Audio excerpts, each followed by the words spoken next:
Good morning children. Kusum ma'am की online class में आपका स्वागत है। प्यारे बच्चों, आज हम 4th क्लास की हिंदी की पाठ्य पुस्तक झिलमिल का पाठ 14 है, जादू का दीपक, कहानी सुनेंगे। बच्चों, आज आप ये मत समझना कि मैं आपको पढ़ा रही हूँ, बल्कि मैं तो आपको एक इंटरेस्टिंग सी कहानी सुनाने वाली हूँ। सभी बच्चे वीडियो को शुरू से लेकर अंत तक देखना, ताकि कहानी अच्छी तरह से समझ आ सके और इसमें आने वाले सभी प्रश्नों के जवाब भी आप आसानी से दे पाएं। बच्चों, आपको पता है इस कहानी में कौन कौन है? ये देखिए, आप इस तस्वीर को ध्यान से देखिए। ये है छोटा सा लड़का अलादीन और ये है अलादीन की माँ। साथ ही इस कहानी में एक जादूगर भी है और वो जादूगर अलादीन के साथ क्या क्या करता है, वही सब हम जानने वाले हैं इस कहानी के माध्यम से। तो देखिए बच्चों, कहानी का नाम है जादू का दीपक। अलादीन और उसकी माँ बहुत निर्धन थे। उनका निर्वाह कठिनाई से होता था। किसी दिन तो उनके पास खाने के लिए कुछ भी नहीं रहता था। एक बार ऐसा हुआ कि अलादीन दिन भर काम ढूंढता रहा, परंतु उसे कोई काम ना मिला। संध्या को थका हारा वह घर पहुंचा तो माँ ने बताया कि घर में अब चावल दाल थोड़ा ही बचा है। दोनों को चिंता थी कि यदि कल भी काम ना मिला तो निर्वाह किस प्रकार होगा। तभी दरवाजा खटखटाने की आवाज आई। दोनों चौंक पड़े, कहीं कोई अतिथि ना हो। अलादीन ने दरवाजा खोला तो सामने एक वृद्ध व्यक्ति को खड़े पाया। वृद्ध ने पूछा, क्या मुस्तफा दर्जी का घर यही है? अलादीन ने कहा, जी हाँ, आप कौन हैं? मैं तुम्हारे पिताजी का भाई हूँ। कई वर्ष पहले मैं विदेश चला गया था, अभी अभी लौटा हूँ। तुम्हारे पिता कहाँ हैं? वृद्ध ने पूछा। अलादीन की माँ ने उत्तर दिया, उनकी मृत्यु हुए कई वर्ष हो गए। बस यही एक बेटा है। घर की हालत भी बहुत खराब है। वृद्ध ने कहा, अब चिंता की कोई बात नहीं बेटा अलादीन, ये लो पैसे और बाजार से कुछ खाने को ले आओ। उस रात सबने भरपेट खाना खाया और सोने के लिए अपने अपने बिस्तर पर चले गए। सोने से पहले परस्पर बातचीत करते हुए मुस्तफा के भाई ने बताया कि मैं खूब धन कमाकर लाया हूँ और अब आपके साथ ही रहूंगा। हाँ, कल प्रातः अलादीन को किसी काम से बाहर ले जाऊंगा। हम लोग संध्या होने से पहले लौट आएंगे।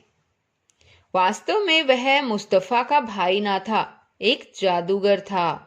प्रातः होने पर वह अलादीन को लेकर शहर के बाहर जंगल में पहुंचा। वहां एक गुफा थी जिसका मुंह एक भारी पत्थर से बंद था। दोनों ने मिलकर पत्थर को हटाया। वृद्ध ने भीतर एक रास्ता दिखाते हुए कहा, तुम नीचे उतरकर सीधे अंदर चले जाओ। वहां एक दीपक पड़ा होगा, उसे उठा लाना। अलादीन गुफा के भीतर चला गया। भीतर एक कोठरी थी जिसमें घुसते ही उसकी आंखें चौंधिया गई।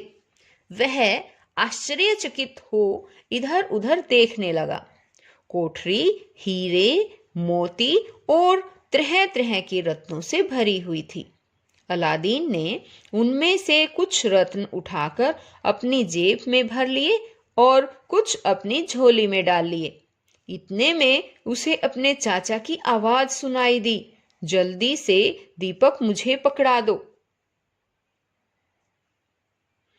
अब अलादीन का ध्यान दीपक की ओर गया। वहीं गुफा में एक पुराना दीपक पड़ा था जिस पर धूल जमी हुई थी। अलादीन ने दीपक उठाया और गुफा के द्वार पर आ पहुंचा। चाचा जी, मेरा हाथ पकड़कर मुझे ऊपर खींच लीजिए, वह बोला। पहले दीपक मुझे पकड़ा दो, वृद्ध ने कहा। अलादीन अपनी बात पर डटा रहा और जादूगर अपनी बात पर। इस तरह कुछ समय बीत गया तो जादूगर क्रोधित होकर बोला, अच्छा तो फिर यहीं रहो। उसने गुफा के मुंह पर भारी पत्थर रख दिया और स्वयं वहां से चला गया। अलादीन बहुत चिल्लाया परंतु किसी ने उसकी आवाज न सुनी। थककर वह जमीन पर बैठ गया। उसके हाथ में दीपक था।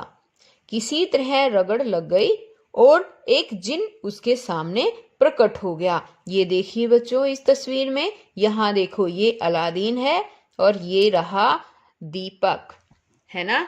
दिखाई दे रहा है आपको? ये देखो, ये दीपक है और इस से दीपक से निकलने वाला ये है जिन। कैसे निकला पता है? हाँ शाबाश, अलादीन ने दीपक को रगड़ा था और रगड़ने से उसमें से जिन प्रकट हो गया।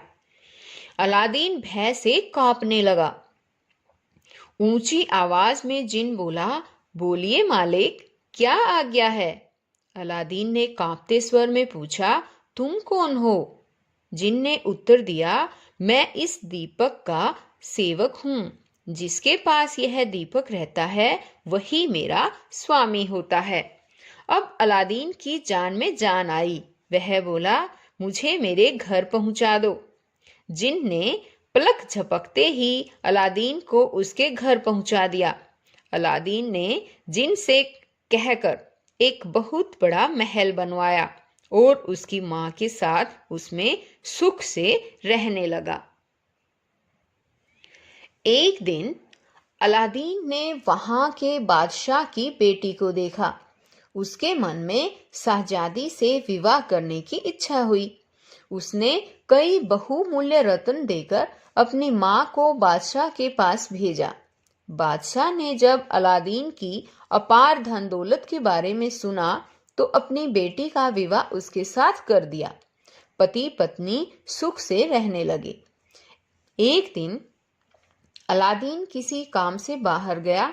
उसके जाते ही गली में आवाज सुनाई पड़ी, पुराने दीपकों के बदले नए दीपक ले लो। अलादीन की पत्नी ने सुना तो अलमारी में पड़े पुराने दीपक का ध्यान आया। उसने आवाज देने वाले आदमी को बुलाकर पुराना दीपक दिखाया और पूछा, क्या इसके बदले में कोई दीपक दे सकते हो?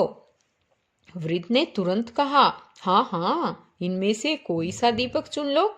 शहजादी ने एक चमकता हुआ सुंदर दीपक चुना और पुराने दीपक के बदले में ले लिया।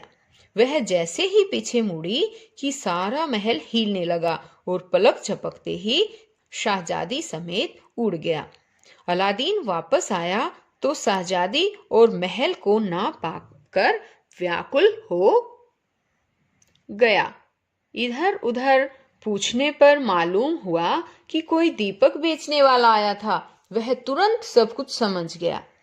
अलादीन बहुत दिनों तक उनकी खोज में रहा। अंत में उसने बूढ़े जादूगर और शहजादी का पता लगा लिया। एक रात वह भेष बदलकर महल में घुस गया।